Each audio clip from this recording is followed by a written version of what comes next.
अस्सलाम वालेकुम। उम्मीद है आप सब खैर वफ़ियत होंगे। आज हमारे पास इंग्लिश क्लास 6 की यूनिट नंबर 1 है और एक्सरसाइज पोर्शन है। उसमें यूज़ है ए एंड द का। ये बहुत इंपॉर्टेंट टॉपिक है, इसको आप समझने की कोशिश करें। सबसे पहले यूज़ ऑफ ए है कि हमने ए को कहाँ पे यूज़ करना है। सबसे पहले याद रखना कि यूज़ बिफोर कॉन्सोनेंट साउंड।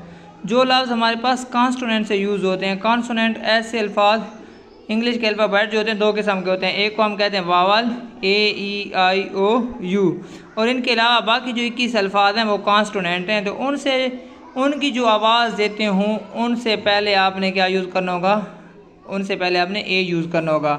या कोई जर्नल नाउन है जिसको हम कॉमन नाउन कहते हैं तो उससे पहले भी आप ये यूज़ कर सकते हैं। अब्स्ट्रैक्ट नाउन से पहले भी आपने ए यूज़ करना है। इसके अलावा सिंगुलर काउंटेबल नाउन जो होते हैं उनसे पहले भी आपने ए यूज़ करना है। Singular countable, for example I सा, आ यहाँ पे आपने आ यूज़ किया। आ डॉग, डॉग का जो डी है ना ये कॉन्सोनेंट इसकी आवाज़ दे रहा है, इसलिए हम इसके से पहले क्या यूज़ करेंगे, आ यूज़ करेंगे। हज़रत मोहम्मद सल्लल्लाहु अलैहि वसल्लम was looked after by foster mother. Foster रज़ाई माँ को कहते हैं। अब रज़ाई माँ जो है ना ये एक जर्नल नाउन है।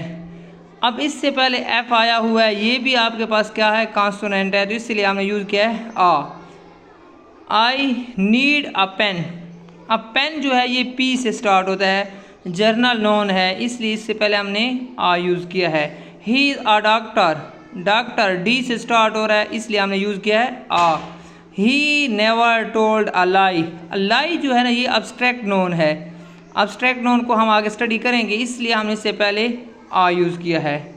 अब उसके बाद है an before a noun that start with vowel sound. जो वावल साउंड से स्टार्ट होंगे उसके लिए हमने टर्म कौन सी यूज़ करनी होगी, एन यूज़ करना होगा। An R, an apple, an elephant.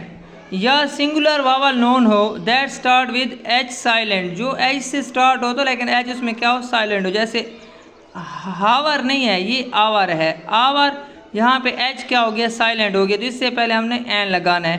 N air, air के लिए हमने क्या यूज़ करना है, एच साइलेंट है, एन यूज़ करना है। Abstract known start with vowel, और ऐसे अब्स्ट्रैक्ट नोन जो वावल्स से स्टार्ट होते हो। पहले किससे स्टार्ट हो रहे थे, पहले भी अब्स्ट्रैक्ट नोन था लेकिन वो कॉन्सोनेंट से स्टार्ट हो रहा था, ये वावल से। एन आइडिया, एन इमोशन, अब ई है, आई है, ये सारे आपके पास क्या हैं, वावल्स हैं, तो इसलिए इनके साथ हमने एन लगाना है। एग्जांपल है आई सा an elephant, an elephant, elephant E से स्टार्ट हो। He is an engineer, engineers की ई स्टार्ट और इसलिए एन लगा दिया है इसके साथ।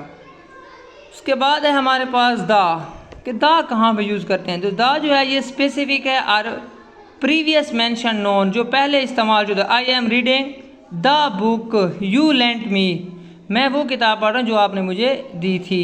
द मतलब प्रीवियस नोन जो आपने पहले यूज़ किया हुआ था बुक के लिए। The car we bought is great, the car कौन सी कार, वो जो पिछली कार का हम बात करें, पिछली मेंशन नोन को हम पहले मेंशन करें, प्रीवियसली मेंशनड है, तो उसके लिए हम द यूज़ करेंगे। यूज़ विद सिंगुलर यूनिक नोन्स, कुछ यूनिक नोन्स जो होते हैं जो मतलब है बाकियों से हट के होते हैं, जैसे द सन है, द मून है। अब मून एक ही है, सन एक ही है, प्रेसिडेंट भी किसी मुल्क का एक होता है, इसलिए हम इसके साथ द लगाते हैं। The Holi Quran, the holy prophet, तो इसलिए हम इनके साथ द यूज़ करते हैं। Use with known that is modified by an adjective और फ्रेज, जो एडजेक्टिव या फ्रेज से मॉडिफाइड उससे, जैसे है हाउस, नोन है बिग हाउस, बड़ा हाउस, अब ये मॉडिफाइड हो गया, इससे लिए हम इससे पहले क्या लगा देते हैं, द लगाते हैं। एडजेक्टिव से इसको हमने modified. The beautiful park, park आपके पास नोन है, ब्यूटीफुल उसको खूबसूरत बना रहा है, तो इसलिए ये इसको मॉडिफाइड कर लिया, इसलिए हमने यहाँ पे क्या यूज़ किया है, द यूज़ किया है। अगर हम इसकी समरी देखते हैं तो समरी में हमारे पास ए जो होता है जर्नल, नॉन स्पेसिफिक और बिफोर कॉन्सोनेंट साउंड से हम यूज़ करते हैं।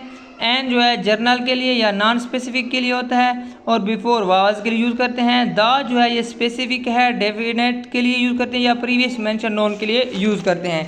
आपने क्या करना है, आपने चैप्टर नंबर 1 और उसकी जो एक्सरसाइज है पेज नंबर 1 पे वो सॉल्व करनी है एन, ए और द का यूज़ करके। इंशाल्लाह उम्मीद है इस वीडियो से आपको बहुत ज़्यादा उससे फ़ायदा हो जाएगा। उसी एक्सरसाइज का दूसरा पोर्शन है वर्ड्स मीनिंग। वर्ड्स मीनिंग्स में एक एमसीक्यूज आता है, English to English words meaning होते हैं। मोडेस्ट, मोडेस्ट बेसिकली हमारे पास मामूली को कहते हैं। इसका जो इंग्लिश मीनिंग है वो हम्बल भी है, सिंपल भी है, मॉडरेट भी हम यूज़ कर सकते हैं। पैराडान, पैराडान मतलब माफ़ करना, माफ़ या माफ़ करना। एडजेक्टिव वर्ब के तौर पे भी यूज़ हो सकता है, नोन के तौर पर फॉरगिवनेस या फॉरगिव, इसके लिए ये वर्ड यूज़ करेंगे इसका मीनिंग्स में। पिटेड अफसोस, डिस्ट्रेस्ड। और कंकर फतह करना, टू डिफीट किसी को शिकस्त देना। कर्स लानत। Swear words, mercy, mercy, mercy कहते हैं रहम को, रहम। और काइंडनेस मेहरबानी। वर्ड सिनोनिम्स हैं, ये इंपॉर्टेंट है। इनमें से सिनोनिम और एंटोनिम्स एक दो आता है तो इसको भी देख लें। पाथ के लिए हम सिनोनिम यूज़ कर सिनोनिम कहते हैं मुतरादिफ को, पाथ वे। एनिमी दुश्मनी, दुश्मन। फुई, फुई मतलब दुश्मन। काइंड मेहरबान, जेंटल मेहरबान। राइट ठीक, करेक्ट ठीक। कैरी जारी रखना, bear convey. Friend companion, mate classmate वगैरह हम जिसे कहते हैं।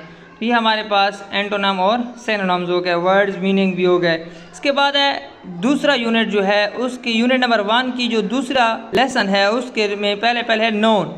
नोन क्या है? नेमिंग वर्ड है। अब याद रखना नेम ऑफ पर्सन प्लेस की बात नहीं है, यहाँ पे इसको हमने नेमिंग वर्ड से रिप्रेजेंट करना है, क्योंकि कुछ नोन ऐसे हैं जो किसी चीज़ का नेम नहीं है। A word that name something, person place और थिंग और आइडिया, किसी आइडिया को, पर्सन को, प्लेस को या थिंग को जो नाम देते हैं वो आपके पास क्या कहलाता है? नोन कहलाता है। नोन बेसिकली क्या है? नेमिंग वर्ड है। In sentence noun can play the role of subject, किसी भी सेंटेंस में सब्जेक्ट का रोल, डायरेक्ट ऑब्जेक्ट का या इनडायरेक्ट ऑब्जेक्ट का रोल के अदा करता है कौन? नोन।